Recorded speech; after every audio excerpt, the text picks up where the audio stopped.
आदरणीय पद्मश्री श्रीमती संतोष जी यादव, विदर्भ प्रांत के माननीय संघचालक जी, नागपुर महानगर के माननीय संघचालक जी, नागपुर महानगर के माननीय सहसंघचालक जी, श्रद्धेय संतवृंद, उपस्थित नागरिक सज्जन, माता भगिनी एवं आत्मीय स्वयंसेवक बंधु,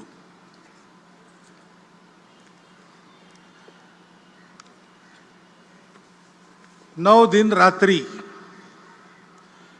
शक्ति की उपासना करने के पश्चात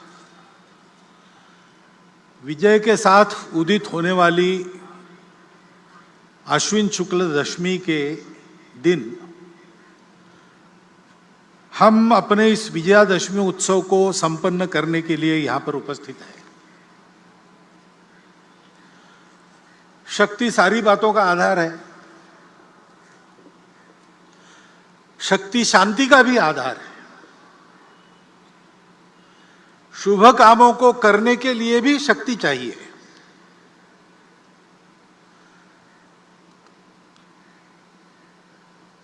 जो न दुख को दुख मन में मानता,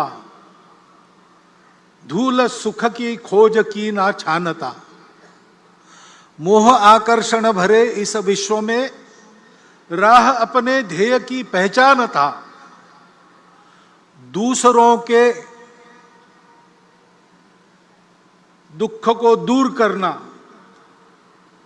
उसके लिए विष भी पीना जिसको स्वीकार है, ऐसे व्यक्ति को भी साधना के द्वारा शक्ति का अर्जन करना पड़ता है, क्योंकि साधना ही मुक्ति का शुभ द्वार है। शक्ति भी तो शांति का ही आधार है। ऐसे शक्ति उपासना का यह उत्सव है, विजय का यह उत्सव है, और संयोग है कि उसमें प्रमुख अतिथि के नाते उपस्थित श्रीमती संतोष यादव जी उसी शक्ति का, ऊर्जा का, चैतन्य का प्रतिनिधित्व करने वाली है। गौरी शंकर की ऊंचाई को 2 बार उन्होंने पाटा है। संघ के कार्यक्रम में ऐसे समाज की जो कर्तृत्व संपन्न, प्रबुद्ध, सबके लिए आदर्श उपस्थित करने वाली माता भगिनी है, उनको निमंत्रित करना, उनका उपस्थित रहना, उनका प्रमुख अतिथि बनना, यह डॉक्टर साहब के समय से ही चलता आ रहा है।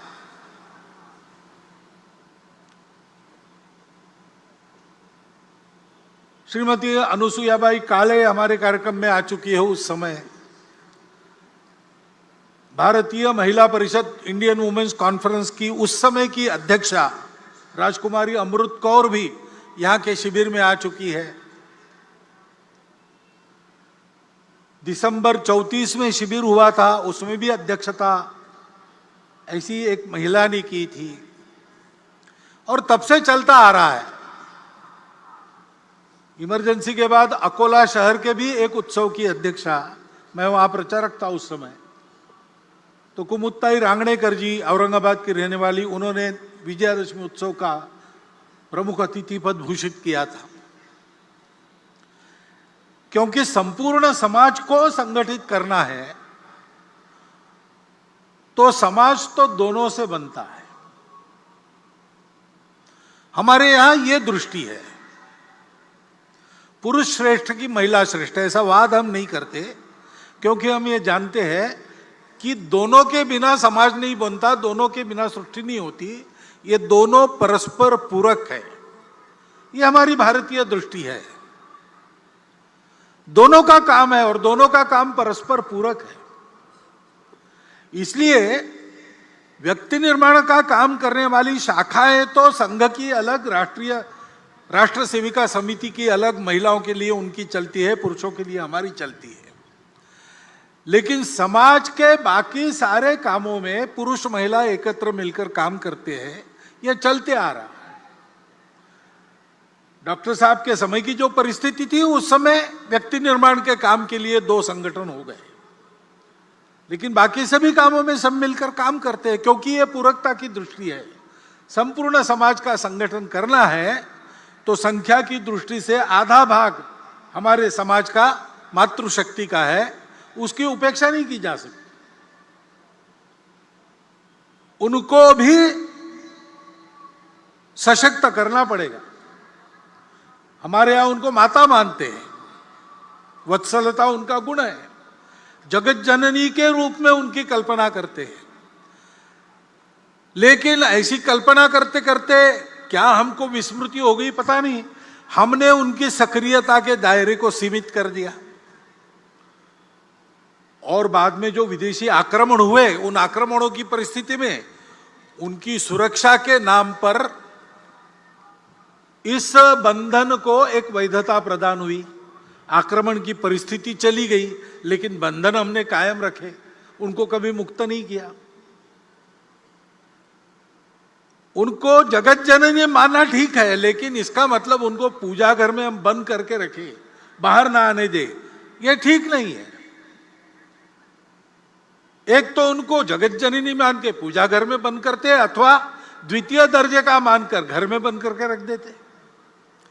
ये दोनों अतिवादिताओं को छोड़कर मातृशक्ति को सशक्त बनाना, प्रबुद्ध बनाना,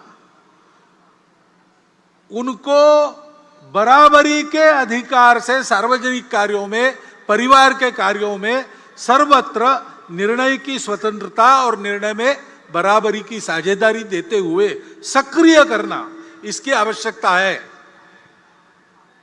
2017 में विविध संगठनों में काम करने वाली और हमारी महिला कार्यकर्ताओं ने सारे भारत का एक बहुत बड़ा मातृशक्ति का सर्वे किया था। सब प्रकार की महिलाएं उसमें उन्होंने सर्वे में ली थी,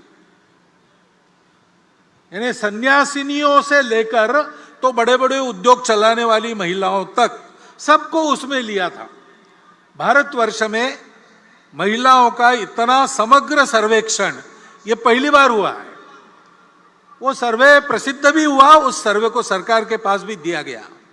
दिल्ली में ही उसका लोकार्पण निर्मला जी सीतारामन जी के हस्ते हाथ में हुआ था, मैं था वहां पर। उस सर्वे के निष्कर्ष भी यही है, जो सब पुरुष कर सकता है मातृशक्ति कर सकती है। मातृशक्ति जो सब कर सकती है, वो सब काम पुरुष नहीं कर सकते, इतनी उनकी शक्ति है।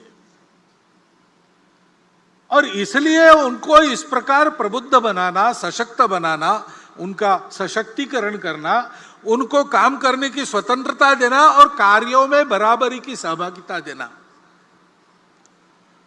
दुनिया भर में जो व्यक्तिवादी और स्त्री मुक्तिवादी आंदोलन चलते हैं, उनके 5वें फेज के बाद अब 6वां पेज चल रहा है, उसमें वो भी अपने दृष्टिकोण को अनुभवों से मोड़कर इसी रास्ते पर आ रहे हैं। और इसलिए उस मातृशक्ति के जागरण का महत्वपूर्ण काम अपने परिवार से प्रारंभ करते हुए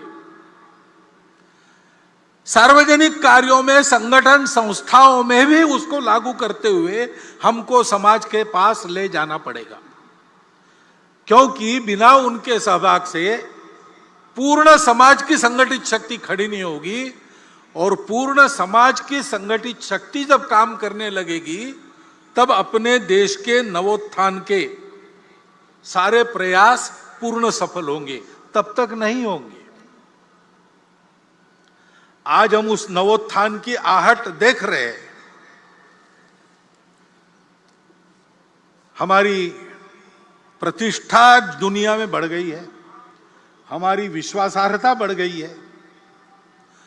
जिस प्रकार से हमने श्रीलंका के संकट में उसकी सहायता की, यूक्रेन के भूमि पर अमेरिका और रशिया की जो लड़ाई हो रही है, उसमें अपने देश के हित को ध्यान में रखते हुए और जागतिक मानवता के हित को भी कम न करते हुए जिस प्रकार की भूमिका हमने रखी, हमारी बात सुनी जा रही है, हमारा वजन बढ़ रहा है, हमको बड़ा आनंद होता है। राष्ट्रीय सुरक्षा के मामले में हम उत्तरोत्तर सफल होते चले जा रहे हैं और स्वावलंबी होते चले जा रहे हैं। कोरोना की विपदा से बाहर आने के बाद अब हमारी अर्थव्यवस्था धीरे धीरे पूर्व स्थिति पर आ रही है और वो आगे जाएगी, ऐसी भविष्यवाणी दुनिया के सभी अर्थतज्ञ कर रहे हैं।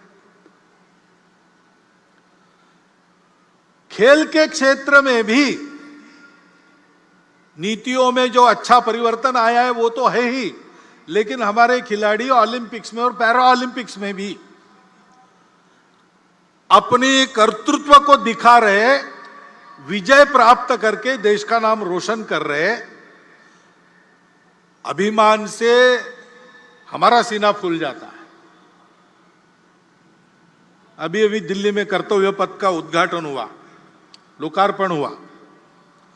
उसमें प्रधानमंत्री जी के भाषण में उन्होंने अपने देश के नवोत्थान के इस उदय काल के दृश्य को स्पष्ट किया है। सांस्कृतिक प्रतीक, आर्थिक प्रगति के प्रतीक, हमारे देश के स्वाभिमान के प्रतीक, स्वतंत्रता के लिए जिन्होंने अपना प्राणार्पण किया उनके गौरव के प्रतीक कैसे कैसे खड़े हो रहे, उसके पीछे अपने समाज का कर्तृत्व कैसे दौड़ रहा है, इस सारा वर्णन आपने भी सुना है। इस नवोत्थान की आहट को सुनकर हम भी प्रसन्न होते हैं और हम भी कदम से कदम मिलाकर आगे बढ़ने की इच्छा करते हैं। लेकिन इस दिशा में आगे बढ़ना है तो आत्मनिर्भर, ऐसा शब्द उपयोग करते हैं हम। आत्मनिर्भर भारत की आहट हो रही है, लेकिन हमारी आत्मा क्या है उसकी स्पष्ट जानकारी चाहिए, गोलमोल नहीं चलेगा। क्योंकि आत्मनिर्भरता के पथ का प्रकाश वो आत्मा ही देती है। तो हम क्या है, हमारी आत्मा क्या है, इसकी जानकारी स्पष्ट, और शासन, प्रशासन, समाज, नेतृत्व, कार्यकर्ता, इन सब में समान प्रकार की होनी चाहिए। ऐसा होने से हमारा पथ स्पष्ट होता है। क्योंकि ये प्रगति का पथ सीधा तो नहीं होता है, कोई भी पथ सीधा नहीं होता है, क्योंकि उसको परिस्थिति से जाना पड़ता है और परिस्थिति जैसी है वैसा ही जाना पड़ता है। यहां से मैं निकलूंगा उत्तर दिशा में जाने के लिए, डॉक्टर हेडगेवार भवन कार्यक्रम के बाद मुझे जाना है, लेकिन मुझे जाना पड़ेगा पहले दक्षिण में, बाद में मैं पश्चिम की ओर मुड़ूंगा और फिर उत्तर की ओर जाऊंगा, क्योंकि रास्ता वैसा है।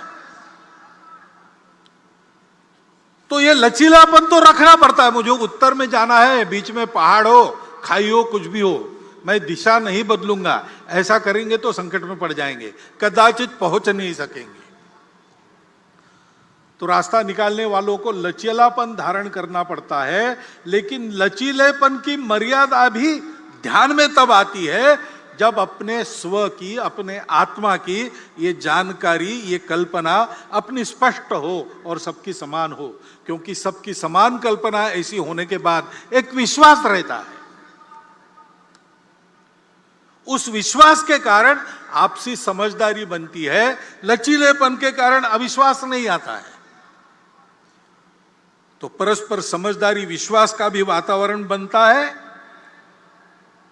और जिनको लचीला होना पड़ता है उनको कितना लचीला होना है और कितना नहीं होना है, पैर कहां पक्के जमाने हैं और शाखा पल्लव कैसे कैसे हवा में मोड़ने हैं, इसकी समझदारी प्राप्त होती है।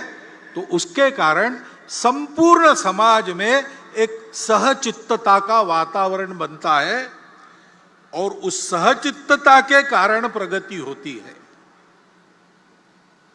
प्रत्येक व्यक्ति के और सामूहिक रूप से हमारे समाज के राष्ट्रीय चरित्र का ये महत्व का घटक है, सहचित्तता। इसलिए हमारे संगठन मंत्र में उसको स्थान है। समानो मंत्र समिति समानी, समानम मनः सहचित्तमेषाम, समानम मंत्र अभिमंत्रमेवा। सब समान कहा है, चित्त अलग अलग हो सकता है, इसलिए वहां साथ मिलकर चलने का निश्चय यानी सहचित्तता, इसको बताया है। उस सहचित्तता के वातावरण में सबको साथ लेकर हमको चलना है। और जैसा मैंने कहा, चलना है तो चलते समय कठिनाई आती है, बाधाएं आती है। दो प्रकार की बातों से साधारणतः सावधान रहना पड़ता है। पहली बाधा तो हम खुद रहते हैं। गतानुगतिकता स्वभाव की वो बाधा उत्पन्न करती है। रूढ़ि प्रियता के कारण वो बाधा आती है। समय बदलता है, समय के साथ बहुत कुछ बदलता है। समय के साथ मनुष्य का ज्ञान भी बढ़ता है और अज्ञान के कारण कुछ बातों की समझ जो थी वो समाप्त होती है, उसके जगह दूसरी नई समझ आती है। उसके अनुसार चलना पड़ता है। लेकिन रूढ़िबद्धता इस बात को रोकती है। और उसके अनुसार चलना तो है, लेकिन बदलकर चलने के चक्कर में बहुत कुछ पहले अनुभव से जो चलते आ रहा है उसमें जो शाश्वत होता है, जैसे हमारी अतिथि महोदया ने बार बार सनातन संस्कृति का उल्लेख किया, वो जो सनातन शाश्वत संस्कृति के मूल्य है उनको छोड़ने से काम नहीं चलता। उसी बुनियाद पर नया युगानुकूल देशानुकूल प्रतिमानक कौन सा होगा, ऐसा विचार करके चलना पड़ता है।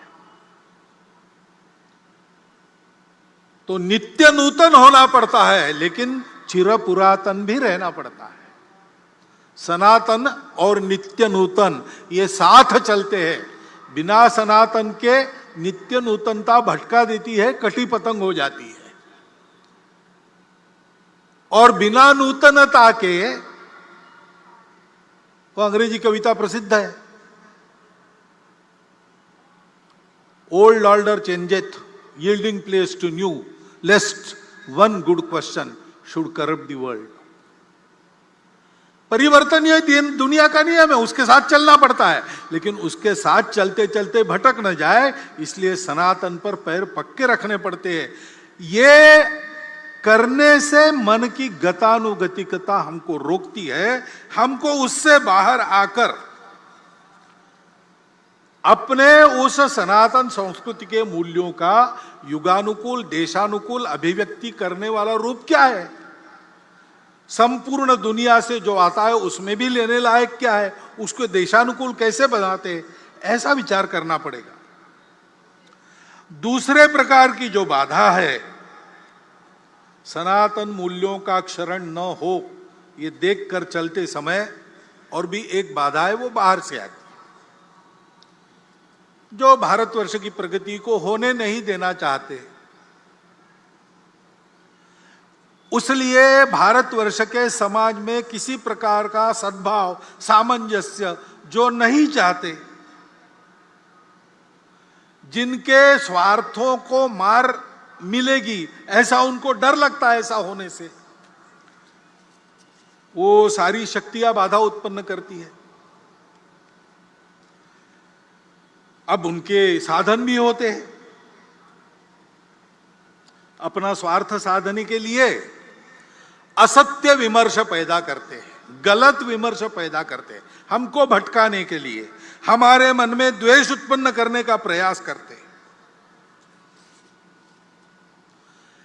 हमारे बीच दूरियां बढ़ाने का प्रयास करते हैं। ऐसे सतत उनके प्रयास चलते हैं जिससे इस देश में एक आतंक का वातावरण हो, कलह बढ़े, देश में एक प्रकार से अराजकता हो जाए, नियम कानून के प्रति सम्मान न रहे, किसी को और कोई बंधन न रहे, डर न रहे, अनुशासन न रहे। इस प्रकार की कार्रवाइयां उनकी चलती रही है, वर्णन करने का जरूरत नहीं, हम सबको पता है, हम सब उसको अनुभव कर रहे हैं। और हम उनको पैठ दे इसलिए वो हमसे नजदीकी जताते हैं, जाति के नाम पर, पंथ संप्रदाय के नाम पर, अपने निहित स्वार्थों के नाम पर भी हमारे हमदर्द बनकर आते हैं। उनके इस चंगुल में फंसना नहीं। राष्ट्र विरोधी ऐसी बातों का निर्भयता पूर्वक और निर्मोही होकर अपने पराये का विचार न करते हुए हमको निषेध ही करना पड़ेगा, प्रतिकार भी करना पड़ेगा। शासन प्रशासन इनको नियंत्रित या निर्मूल करने का जो प्रयास करता है उसमें उनके सहयोगी बनना पड़ेगा। ये कार्रवाइयां चल रही है, भोलेपन से समाज उसमें फंसे नहीं। एक बहुत पुराना मराठी भावगीत मुझे याद आता है, शायद लता जी ने ही गाया है। उसमें यह कहा गया है, वाढवीत भेद भावा दुष्टतोचा फिरतो कावा।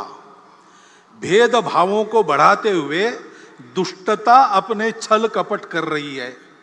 गाठुनिया भोळ्या जीवा अंधारात घालील घाव। अंधेरे में आघात करेंगे लोगों के भोलेपन का लाभ उठाकर। चित्त नित्य सावध ठेवा, नित्य सावधान रहो। एक लक्ष्य लाओ न डोळे, एक लक्ष्य के तरफ अपनी नजर गड़ा के रखो, उस लक्ष्य का भान रख के सावधान रहो। वो लक्ष्य क्या है?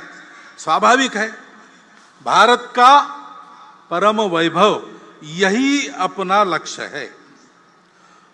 और इस लक्ष्य के लिए इस प्रकार सजगता से समाज का सबल और सफल सहयोग आवश्यक है। क्योंकि परिवर्तन आता है, परिवर्तन लाने वाले उपकरण रहते हैं, शासन है, प्रशासन है, समाज में तरह तरह के संगठन है, संस्थाएं हैं, एनजीओ काम करती है।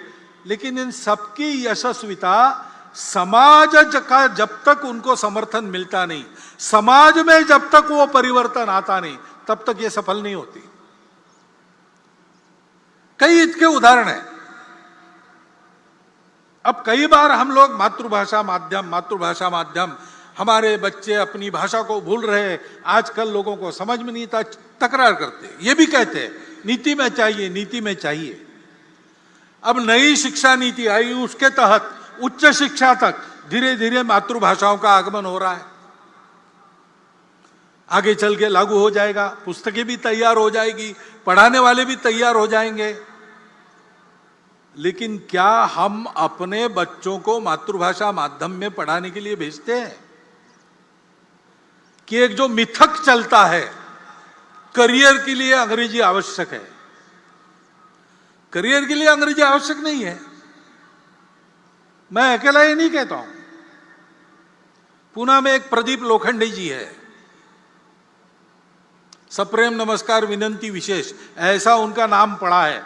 क्योंकि उनकी एडवर्टाइजमेंट एजेंसी थी, तो मार्केट सर्वे करने के लिए वो हर गांव के सरपंच कोतवाल को पत्र भेजते थे कि आपके यहाँ बाजार है क्या, उस बाजार में लोग क्या खरीदते हैं क्या नहीं खरीदते, उनसे जानकारी लेते थे।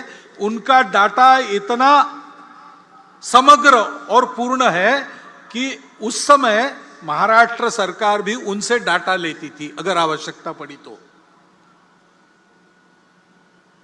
उन्होंने 6वीं क्लास में स्कूल छोड़ दिया था और वो पुणे में आके एक छापखाने में काम करने लगे।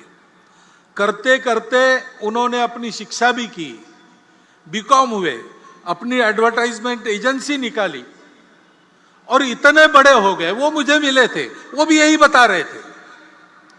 वो कह रहे थे, भागवत जी आप भाषण करते हो तो बड़ा प्रकाशित वगैरह होता है, तो आप एक बात कहो भाषण में, ये बताओ कि अंग्रेजी करियर के लिए आवश्यक नहीं है। करियर जिससे बनता है वो बातें अलग होती है। और आज देखेंगे तो मूर्धन्य अपने देश के जिस क्षेत्र में जितने व्यक्ति है, लगभग सब लोग 80% मैट्रिक तक तो मातृभाषा में ही पढ़े। ऐसा होने के बाद भी और शासन की नीतियां इस ओर आने के बाद भी अगर हम अपने बच्चों को मातृभाषा में पढ़ाने वाले स्कूलों में नहीं भेजेंगे तो क्या वो नीति यशस्वी होगी? और केवल मांग करने से होगा? मातृभाषा की चर्चा तो हम बहुत करते हैं, क्या सब जगह अपने हस्ताक्षर हम अपनी मातृभाषा में करते हैं? क्या हमारे घर पर जो नाम फलक टंगा है, नेम प्लेट, उस पर हमने अपना नाम, अपने कुल का नाम मातृभाषा में लिखा है। अपने घर के कार्य प्रसंगों के निमंत्रण हम भेजते हैं। अपने परिचित मित्र लगभग सब 90% तो भारत के ही होते हैं, रिश्तेदार भी भारत के ही होते हैं। क्या वो हम अपनी मातृभाषा में उनको भेजते हैं? अपने से जब ये परिवर्तन समाज करता नहीं, तब तक मातृभाषा की नीति कैसे सफल होगी? शिक्षा नीति में, और हम कहते हैं संस्कार आजकल नहीं मिलते, संस्कार आने चाहिए, सुसंस्कृत देशभक्त नागरिक बनने चाहिए, लेकिन अपने पाल्यों को स्कूल में भेजते समय हम क्या बताते हैं? ऐसा पढ़ो कि अधिक कमाओगे, ऐसा बताते हैं कि ऐसा पढ़ो कि देश के उत्तम नागरिक बनोगे, ऐसा बताते हैं। पाल्यों को अगर हम ये मंत्र देकर भेज रहे कि कुछ भी करके अधिक कमाने वाली डिग्री लो, तुमको उस डिग्री का ज्ञान लेने की इच्छा हो ना हो, मन के विरुद्ध पैसा पैसा पैसा पैसा ऐसा होने के लिए तुमको वही करना चाहिए। जब तक ये अभिभावक पढ़ाते, तब तक छात्र कैसे देशभक्त सुसंस्कृत नागरिक बनेंगे? वो तो पैसा कमाने वाली मशीन ही बनना चाहेंगे। शुरू समाज से होती है सारी बातें। संस्कार भी समाज में, घर में अभिभावक देते हैं। सामाजिक आयोजनों में और माध्यमों के द्वारा, जननेताओं के द्वारा संस्कारों का वातावरण होता है। केवल विद्यालय महाविद्यालयीन शिक्षा में संस्कार नहीं मिलते।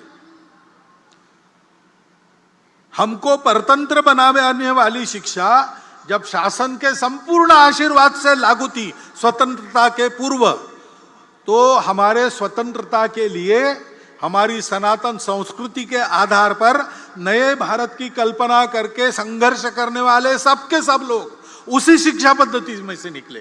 लोकमान्य तिलक कहां पढ़े थे? गुरुकुल में नहीं पढ़े थे। महात्मा गांधी गुरुकुल में नहीं पढ़े थे। योगी अरविंद गुरुकुलों में नहीं पढ़े थे। डॉक्टर हेडगेवार की शिक्षा अंग्रेजी पद्धति से हुई थी। लेकिन ये सब लोग देशभक्त सुसंस्कृत लोग क्यों बने? तो केवल स्कूली शिक्षा पे निर्भर नहीं थे। घर का वातावरण, समाज का वातावरण, इसके कारण उनके संस्कार बने। समाज का यह दायित्व बनता है, प्रत्येक परिवार का, जो समाज की छोटी इकाई है, उसका यह दायित्व बनता है। वहां परिवर्तन नहीं आएगा तो कैसे शिक्षा नीति संस्कार लाने में सफल होगी? दूसरी ऐसी ही स्वास्थ्य की आवश्यकता रहती है।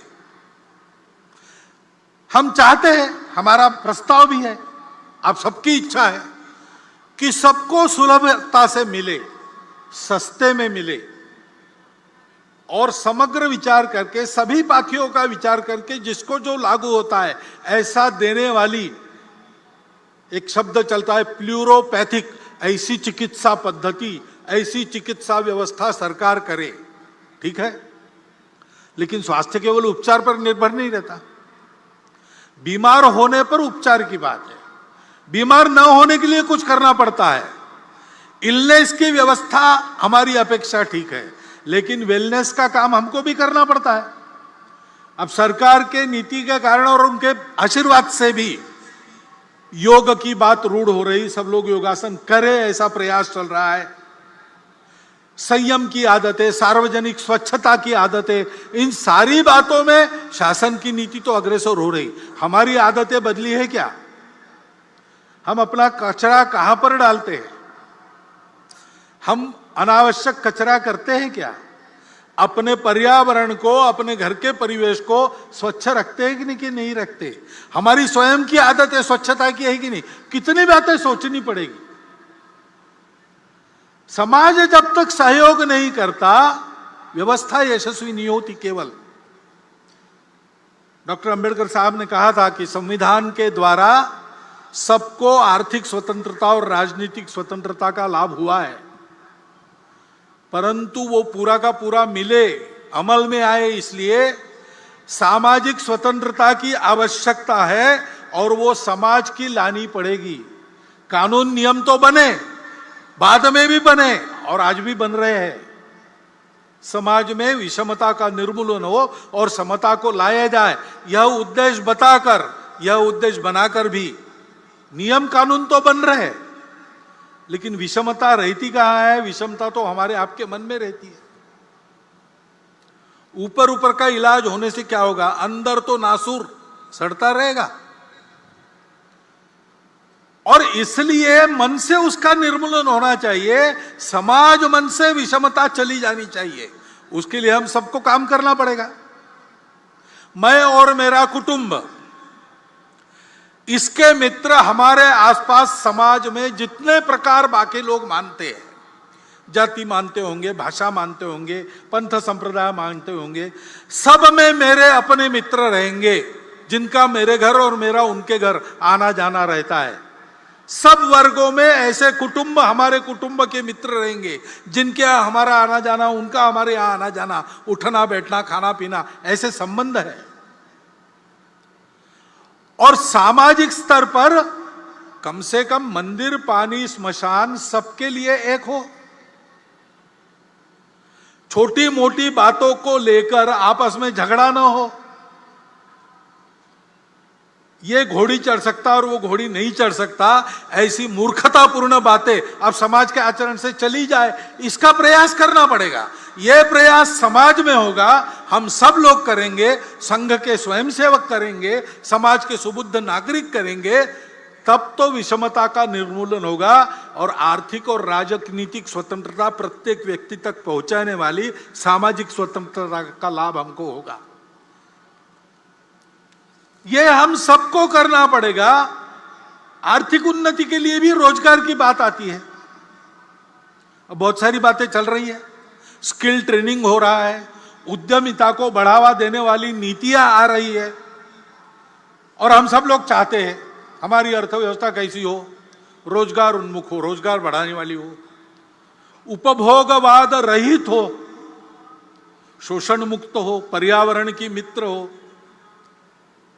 सारी दुनिया आजकल ऐसा ही विकास चाहती है, हम भी चाहते हैं, परंतु हमारे जीवन से भोग वृत्ति को हमने निकाल दिया कि हमारे जीवन में संयम है। हम अपने परिवार में रहन सहन में सादगी बरतते हैं, जितना आवश्यक उतना ही खर्चा करते हैं कि अपने वैभव का प्रदर्शन करने के लिए लुटाते हैं। हमारी प्रवृत्ति क्या है? हम इसकी चिंता करते हैं कि नहीं कि मेरे करने में, मेरे अपने लिए कमाने में किसी का शोषण न हो। योगः कर्मसु कौशलम गीता में कहा है, और तथागत ने कुशलस्य उपसंपदा कहा है। वो कुशलता ये है, अपना जीवन चलाना, दूसरे किसी के जीवन को हानि बिना पहुंचाए। ये हमारी परंपरा है। क्या हमारे जीवन में वो आई है? बीच में चली गई, हम स्वार्थी बन गए। उस स्वार्थ को अपने मन से हटाकर हमने इस आचरण को अपनाया नहीं, तो शोषण मुक्त अर्थव्यवस्था कहां से आनी? रोजगार यानी केवल नौकरी, और नौकरी के पीछे ही भागेंगे, और वो भी सरकारी हो, और बने तक मेरे घर के पास हो ऑफिस। ऐसा सब लोग दौड़ेंगे तो नौकरी कितनी दे सकता है? सरकारी और प्राइवेट मिलाकर किसी भी समाज में 10, 20, 30% ज्यादा से ज्यादा नौकरियां होती है। बाकी सबको अपना काम करना पड़ता है। उस उद्यमिता की प्रवृत्ति बढ़नी चाहिए। स्टार्टअप्स वगैरह सरकार शुरू कर रही, सरकार उसको प्रोत्साहन दे रही, लेकिन हमको उधर जाना चाहिए। हम करते हैं तो होता है। कोरोना में हमने देखा, कोरोना में और बड़ी संख्या में 3 करोड़ से ऊपर लोगों का इधर से उधर जाना हुआ, रोजगार छूट गए, नए रोजगार नहीं बने। ऐसे लोगों को रोजगार देने का काम हमने किया, केवल संघ के स्वयंसेवक ने नहीं। कोई एक संगठन, एक सरकार, एक नेता नहीं कर सकता, लेकिन उस समय सब लोग इकट्ठा आ गए। शासन प्रशासन भी आया, समाज के सधन संपन्न व्यक्ति भी आए, उद्योग चलाने वाले लोग भी आए, संघ के कार्यकर्ता, समाज के कार्यकर्ता, सब एक हुए और सबने प्रयास किए, तो मिल गया काम लोगों को। और इस अनुभव से सीखकर जो स्वयंसेवक आर्थिक विषयों को ध्यान देने वाले संगठन में काम करते हैं, उन्होंने बाद में भी ये उपक्रम चलाया। समाज के ऐसे सब लोगों को साथ लिया, उनके साथ वो रहे, और एक एक जिला केंद्र पर उस जिला में ही जिनको काम मिल सकता है वहां के तरुणों को ऐसे रोजगार कौन से, उनका प्रशिक्षण और रोजगार देने की बात उन्होंने शुरू की। 350 जिलों में ये काम शुरू हो गया है, सब जिलों में शुरू होगा, और अभी तक बड़ा उल्लेखनीय रोजगार देने का काम उनके द्वारा हुआ है। आंकड़े मेरे पास नहीं है, नहीं तो मैं बताता, लेकिन ये मुझे मालूम है कि 350 जिलों में जिला केंद्र से ये काम शुरू हो गया है। ये हम अगर करेंगे नहीं तो अकेली सरकार और प्रशासन कितना रोजगार बढ़ा सकते?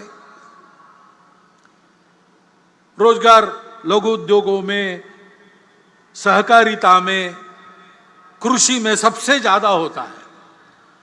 ये तो अधिकांश सारे समाज के हाथ में है। समाज अगर ध्यान नहीं देता तो ये होता नहीं है।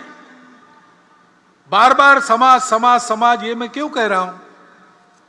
सरकार को उसके दायित्व से मुक्त करना मैं नहीं चाहता हूं, और हमको मुक्त नहीं करना है, उस पर नजर रखनी है, ठीक करते हैं कि नहीं अपने दायित्व को पूरा। जनता का यही काम है। परंतु वो अपना दायित्व पूरा करेंगे तो भी अगर समाज नहीं करता तो उनकी बातों का यश नहीं आने वाला, क्योंकि सब बातों का कारण समाज है। उस समाज में यह परिवर्तन लाना पड़ेगा। समाज बड़ा विशाल है, कुछ लोग उससे भी डरते, इतनी बड़ी जनसंख्या है, पहले उसको कम करो नहीं तो कुछ नहीं होगा। यह वाक्य पूर्ण सत्य नहीं है। ये बात सही है, जनसंख्या जितनी ज्यादा उतना बहुत ज्यादा, लेकिन यही एक बात नहीं है, क्योंकि जनसंख्या जैसे एक बोझ के रूप में देखी जा सकती है, वैसे जनसंख्या का ठीक से उपयोग किया तो एक साधन बनता है, एसेट बनता है। आज अपनी इतनी ज्यादा जनसंख्या है तो जैसे उसका वर्णन बोझ के रूप में हो सकता है, वैसे हम ये भी कह सकते हैं कि हम आज डेमोग्राफिक डिविडेंड की स्थिति में है। 57 करोड़ युवाओं की संख्या किसी दुनिया के देश में नहीं है।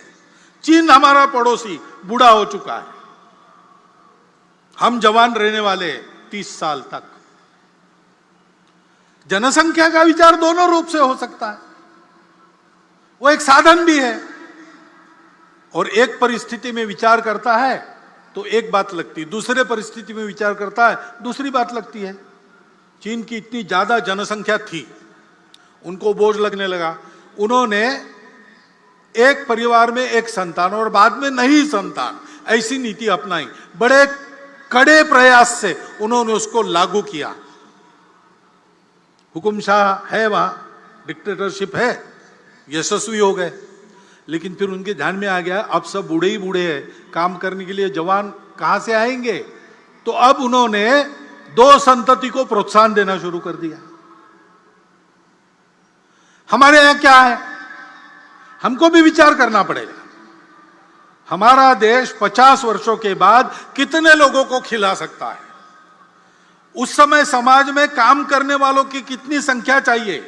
काम न कर सकने वाले उस समय कितने रहेंगे? आज के 57% युवा 50 साल के बाद काम करने की स्थिति में रहेंगे क्या? अपने देश का पर्यावरण कितने लोगों को खिला सकता है, कितने लोगों को झेल सकता है? इतने लोगों के शिक्षा की, स्वास्थ्य की क्या व्यवस्था हम कर सकेंगे? इतने लोग काम करेंगे, रहेंगे भी, क्या क्या करना पड़ेगा? और केवल देश का प्रश्न नहीं है, जन्मदात्री तो माता होती है, वो हमारी मातृशक्ति का सशक्तिकरण हमने कितना किया है, उनका स्वास्थ्य कैसा है, उनको उनकी इच्छा क्या है, उनकी आवश्यकता क्या है, परिवार की भी आवश्यकता होती है, परिवार का भी विचार क्या है। यह एक समग्र विचार करके एक नीति बनानी पड़ती है।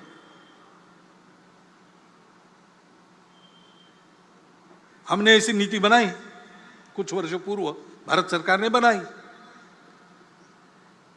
और 2.1 ऐसा एवरेज संतान, हमने उसको इतनी अच्छी तरह लागू किया, दुनिया को भी ये उम्मीद नहीं थी, वो आश्चर्य कर रही है।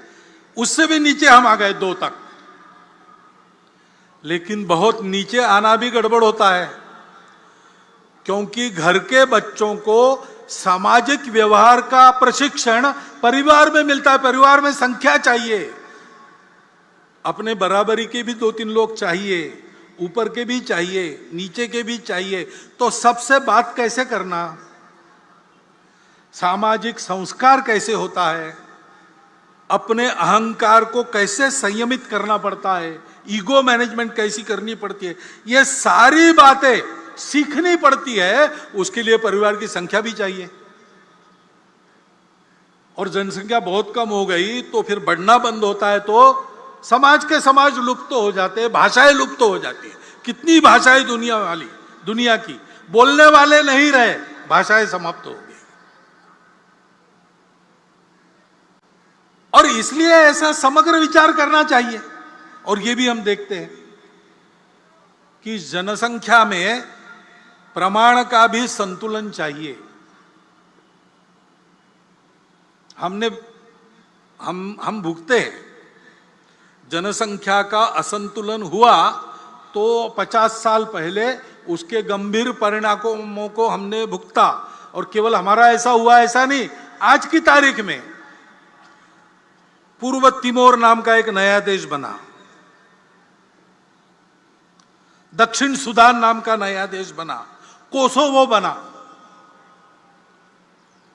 जनसंख्या में पंथ संप्रदाय के प्रमाण में अंतर आने से नए देश बन गए, देश टूट गए। यह असंतुलन जन्मदर एक भाग है उसका, लेकिन जोर जबरदस्ती या छल कपट से, लालच से मतांतरण, यह सबसे बड़ा फैक्टर है। और जहां सीमा पार से घुसपैठ होती है, वहां घुसपैठ से भी यह होता है। उस संतुलन का भी ध्यान रखना देश हित की दृष्टि से अनिवार्य बात है। और इसलिए जनसंख्या की एक समग्र नीति बने, वो सब पर समान रूप से लागू हो। एक बार बनने के बाद किसी को छूट न मिले और समाज इसको स्वीकार कर ले, इसलिए उसके लिए मन बनाकर उसको लाया जाए, इसकी आवश्यकता है। क्योंकि फिर से समाज में अगर उसको नहीं माना तो नीति क्या करेगी? समाज स्वीकार करता है, अगर लाभ देने वाली बात है, स्वार्थ की बात है, समाज सहर्ष स्वीकार करता है, उसको लिए समझाना नहीं पड़ता। लाभ दिखता है या 3 साल के बाद, 5 साल के बाद, 10 साल के बाद बच्चों को मिलने वाला है, ये अगर पक्का है, समाज उसको स्वीकार करता है। लेकिन जहां देश के लिए छोड़ना पड़ता है, हमको नहीं मिलेगा किसी और को मिलेगा, जलना बंद करके देना पड़ता है, वहां समाज में सहयोग दिखता है कि प्रतिरोध दिखता है? सवाल बात है। जो ऐसा त्याग करना पड़ता है, जो ऐसी तपस्या करनी पड़ती है, उसको भी समाज स्वीकार करे।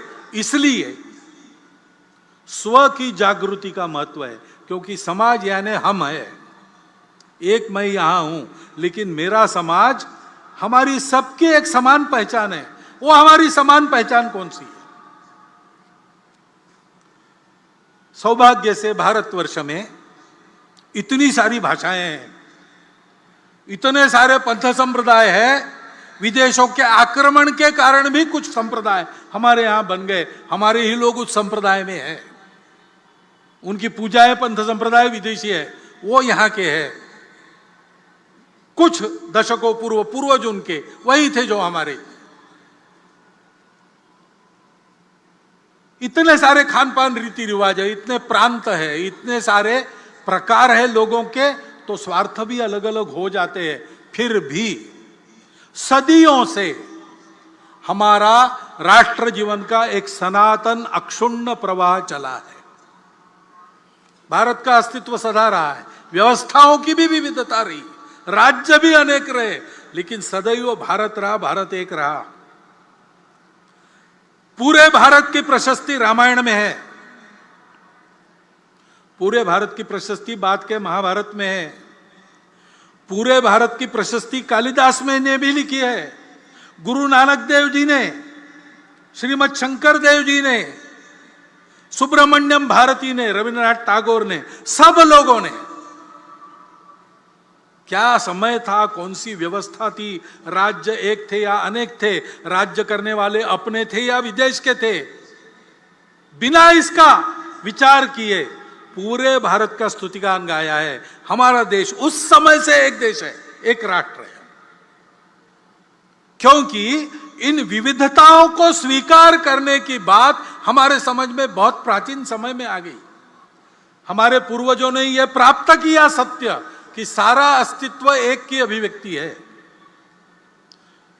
उस एक को जान लो तो कभी फीका न पड़ने वाला शाश्वत सुख प्राप्त होता है, और इसलिए उसको प्राप्त करने के लिए उपभोग को छोड़ के चलना, ऐसा जीवन और वो प्राप्त करना, ये परम लक्ष्य, ऐसा तरीका सब अपना है, क्योंकि सब एक से, मैं जिससे बना हूं, मैं जिसको व्यक्त करता हूं, दूसरे जगह, दूसरे रूप में, दूसरे प्रकार से, दूसरे नाम से, दूसरे रूप में कोई और उसको वही प्रकट करता है, और इसलिए वो दिखता अलग है लेकिन मेरे से अलग नहीं है, वो मैं ही हूं। उसका सुख मेरा सुख, उसका दुख मेरा दुख। ये हमारे पूर्वजों ने पहचाना, संपूर्ण पृथ्वी को एक कुटुंब माना और संपूर्ण विश्व एक घर बने, इस प्रकार का लक्ष्य लेकर जीवन कैसे जीना, इसका आदर्श संपूर्ण दुनिया को देने के लिए एक समन्वय की संस्कृति बनाकर स्व के आधार पर इस राष्ट्र का निर्माण किया। वो संस्कृति, वो हमारे पहचान का पहला आधार है, वो हमारे राष्ट्रीयता का पहला आधार है, जिसको बार बार सनातन सनातन कहा हमारे प्रमुख अतिथि महोदया ने। वह हमारी चलती हुई भारतीय संस्कृति, खान पान, रीति रिवाज वगैरह ऊपर की बात है, आचार धर्म है, वो बदलते रहता है, लेकिन मूल्य समान है, क्योंकि इस सत्य के वो है, वो कोई कल्पना नहीं है, थियरी नहीं है, उस सत्य को साक्षात किया, वो सत्य सदा विद्यमान रहता है। उसके आधार पर हमने कहा कि धर्म से चलो। क्या धर्म है? सत्य, करुणा, शुचिता, तपस, बस 4 बातें। बाकी किसकी पूजा करना, किधर पैर करके सोना, कौन सा कपड़ा पहनना, कब क्या खाना पीना, आचार धर्म है, देश काल परिस्थिति के अनुसार बदलता है। जो चलता है वो रखो, जो बदलना है वो बदलो, परंतु जो भी करोगे, जिस किसी नाम रूप से करोगे, वो सत्य होना चाहिए, सत्य से मेल खाने वाला होना चाहिए, उसमें सबके प्रति करुणा चाहिए, संवेदना चाहिए, अंतर्बाह्य शुचित्व धारण करके तुम ये विचार करोगे तो ये करुणा संभव है, ये सत्य संभव है, और उसके लिए तुमको तपश्चर्या करनी पड़ेगी। ये 4 जिसमें नहीं है, इस 4 में से एक का भी अधिक्षेप या तिरस्कार जिस बात में होता है वो अधर्म है, चाहे वो चलता आया हो। इसलिए अस्पृश्यता अधर्म है, जात पात की विषमता भेद अधर्म है, कहीं भी लिखा हो। इसमें सत्य हम सब एक है, इसका अधिक्षेप होता है। इसमें परस्पर संवेदना करुणा का अधिक्षेप होता है। इसमें तन मन की शुचिता का अधिक्षेप होता है, और इसमें तपस की प्रतिष्ठा कम हो जाती है। और कुछ नहीं, बस इतना चाहिए, बाकी आपकी मर्जी। इसके बाहर यह विचार हिंदू राष्ट्र का विचार है, ऐसा लोग कहते हैं, क्योंकि वो है हिंदू राष्ट्र का यही विचार है, इसलिए हम कहते हैं हिंदुस्तान हिंदू राष्ट्र है। इन बातों को मानने वालों का संगठन हम कहते हैं, हम हिंदू संगठन करते हैं, हम किसी का विरोध नहीं करते, सर्वेशाम और अविरोध चलता है। लोग हैं जो इसी को मानते लेकिन इसको हिंदू कहने से कतराते या डरते हैं या विरोध भी करते हैं, नहीं चाहिए ये शब्द। लेकिन आशय यही है, हमको कोई कष्ट नहीं है उसका, हमारा उनके साथ कोई झगड़ा नहीं है। भारतीय शब्द का उपयोग करते, इंडिक शब्द का उपयोग करते, चलता है, अर्थ वही है। हम अपनी स्पष्टता के लिए इस शब्द पर पक्के रहेंगे, इसका उपयोग करेंगे, और सत्य, करुणा, शुचिता और तपस के आधार पर संगठित शक्ति का निर्माण करेंगे। ऐसे आधार पर जो शक्ति खड़ी होती है वो कभी उपद्रवी शक्ति नहीं बनती, क्योंकि उसके साथ शील रहता है। प्रार्थना में है हमारे, अजय्यांच विश्वस्य देहीश शक्ति। हमने अजय्य शक्ति मांगी भगवान से, जिसको कोई जीत नहीं सकता ऐसी शक्ति मांगी, जिससे हम सबको जीते ऐसी शक्ति नहीं मांगी, क्योंकि हमको जीतना नहीं, हमको जोड़ना है। और इसलिए हमारी प्रार्थना में शब्द है, हमको कोई जीत ना सके, क्योंकि दुनिया दुष्ट है, वो जीतना चाहती है। उनसे ये मूल्य, उनका ये आचरण सुरक्षित रहे, इसको सारी दुनिया को देना है। इसलिए अजय्यांच शक्ति ऐसी मांगे हम, विश्वस्य अजय्या शक्ति। और तुरंत मांगा है, सुशीलम जगत येन नम्रम भवेत्। जहां सत्य करुणा तपस्सुचिता है, वहां ये शक्ति शील के साथ आती है, और इसलिए वो सदा कल्याणकारी रहती है। दुर्जनों को धाक रहता है उसका, दुर्जन है। और जब ऐसे आतताई लोग, आतंकी लोग, दुर्जन लोग आक्रमण करते हैं, तो आत्मरक्षा, आप्तरक्षा सबका केवल अधिकार नहीं, वो कर्तव्य बनता है। संपूर्ण समाज ने सत्य के पक्ष में ऐसे रक्षा के लिए संगठित होना चाहिए।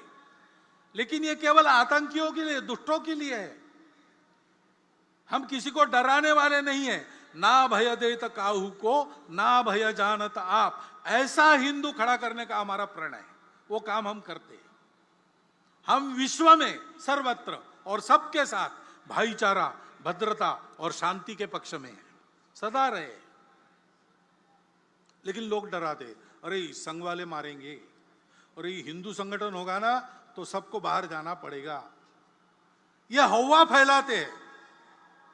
ऐसा कुछ डर मन में है, और है इसलिए उसका निराकरण करने की इच्छा मन में लेकर तथाकथित अल्पसंख्यक समाज के कुछ बंधु पिछले वर्षों में हमसे मिलते रहे हैं, और हम भी मिले हैं। हमारे प्रमुख अधिकारी उनसे मिले हैं।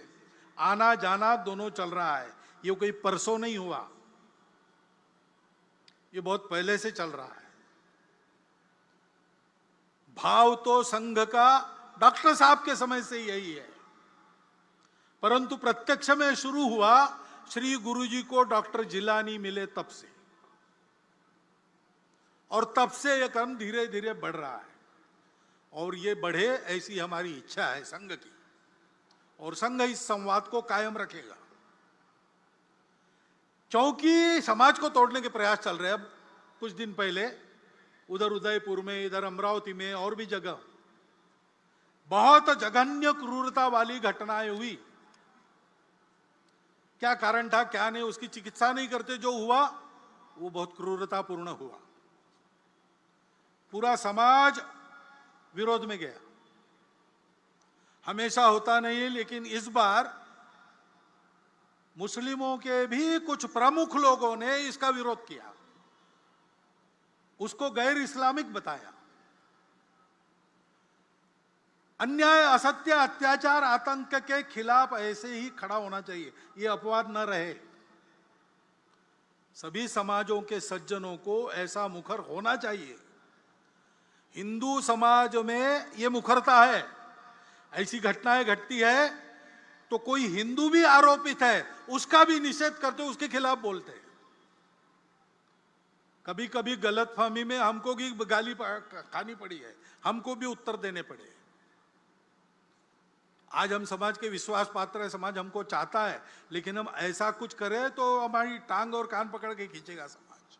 हिंदू समाज ऐसा है, सबको ऐसा बनना चाहिए।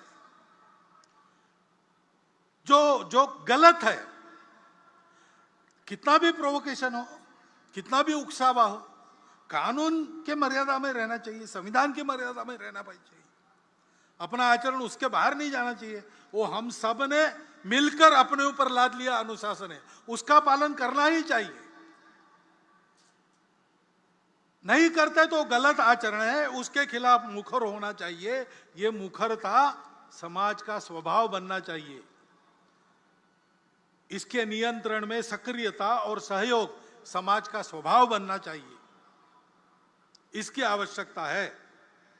कानून संविधान की मर्यादा सबको पालन करनी चाहिए, और उसके अंदर विरोध जताते समय भी अपने बोलने से समाज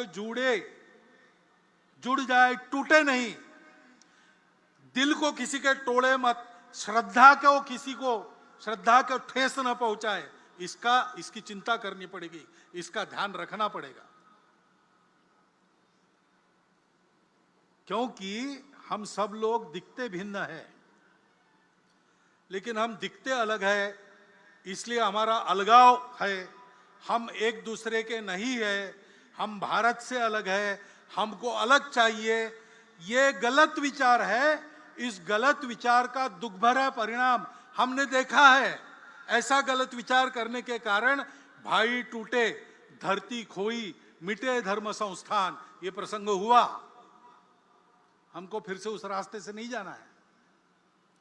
हमको एक रहना है, तो हमको भारत होना है। हम भारत के पूर्वजों के हम भारत के संस्कृति के हैं, हम भारत के पूर्वजों के हैं। हम चाहे पंथ संप्रदाय से अलग अलग हो, भाषा प्रांत से अलग अलग हो, खान पान रीति रिवाज अलग अलग हो, हम समाज और राष्ट्रीयता के नाते एक है। यही हमारे लिए तारक मंत्र है। ये स्वतंत्रता का 75वां वर्ष है। योगी अरविंद, उनका भी जन्मदिन 15 अगस्त का ही था। तो 15 अगस्त 1947 को उन्होंने एक संदेश दिया। उसमें उन्होंने 5 स्वप्न अपने बताए। पहला स्वप्न था स्वतंत्र अखंड एकात्म भारत। उन्होंने कहा कि स्वतंत्रता मिल गई और अपने संविधान के कारण सारे अलग अलग संस्थान एकत्र होकर एक देश बना, मुझे बड़ा अच्छा लगता है। परंतु पाकिस्तान हुआ, भारत का विभाजन हुआ, इसके कारण हिंदू मुसलमानों की खाई दूर होने के बजाय एक नई शाश्वत राजनीतिक खाई बन गई। ये गलत हो गया। जिस किसी मार्ग से जाना है उस विभाजन को जाना चाहिए, नहीं तो भारत की उन्नति, भारत की प्रगति और शांति और भारत का दुनिया में जो योगदान अपेक्षित है उसके मार्ग में ये सदा बाधा बनता रहेगा। दूसरी बात उन्होंने कही कि विश्व को एक करना मैं चाहता हूं, उसके लिए यूनो वगैरह जैसी संस्थाएं बन गई द्वितीय महायुद्ध के पश्चात। ये अच्छी बात है, वहां जरा न्यायपूर्ण बात होनी चाहिए। भारत को उसको सशक्त करना पड़ेगा। और इसलिए तीसरा स्वप्न, भारत की आध्यात्मिकता का सारे विश्व में सर्व संचरण होना पड़ेगा और विश्व की मानवता पर अतिमानस का अवतरण होना पड़ेगा। यानी मानवता सामान्य रूप से उन्नत होनी पड़ेगी। इन 5 स्वप्नों को वो देखते थे। उन्होंने अपने पत्र में वो लिखा, संदेश में लिखा। और इसलिए कर्तव्य का जो संदेश उन्होंने उसमें लिखा है वो हम सबके लिए अतिशय मननीय और करणीय संदेश है। उसको मैं आपको पढ़ के बताता हूं। मूल अंग्रेजी में है पत्र, वो हिंदी में है, मैं करता हूं और बताता हूं। महर्षि अरविंद कहते हैं, राष्ट्र के इतिहास में ऐसा समय आता है जब नियति उसके सामने ऐसा एक ही कार्य, एक ही लक्ष्य रख देती है जिस पर अन्य सब कुछ, चाहे वह कितना भी उन्नत या उदात्त क्यों न हो, न्योछावर करना ही पड़ता है। हमारी मातृभूमि के लिए अब ऐसा समय आया है जब उसकी सेवा के अतिरिक्त और कुछ भी प्रिय नहीं, जब अन्य सब उसी के लिए प्रयुक्त करना है। यदि आप पढ़ें तो उसी के लिए पढ़ो। शरीर, मन व आत्मा को उसके सेवा के लिए ही प्रशिक्षित करो। अपनी जीविका इसलिए प्राप्त करो कि उसके लिए जीना है। सागर पार विदेशों में इसलिए जाओगे कि वहां से ज्ञान ले आकर उससे उसकी सेवा कर सके। उसके वैभव के लिए काम करो।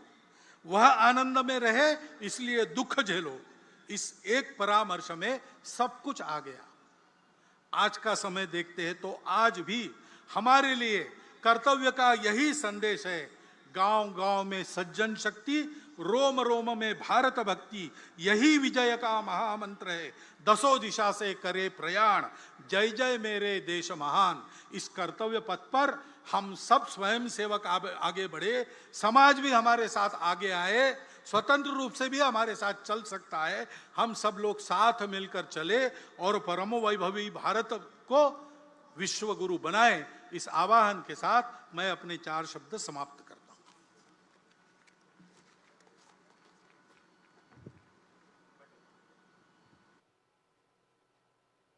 सावधान, उत्तिष्ठ, भुज दंड,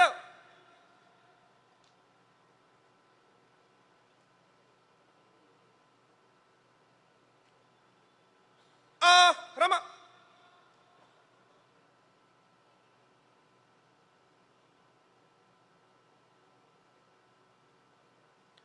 संघ तक्ष, ध्वज प्रणाम, 1 2 3।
संघ वीकिर, वाम वृद, आक्रम।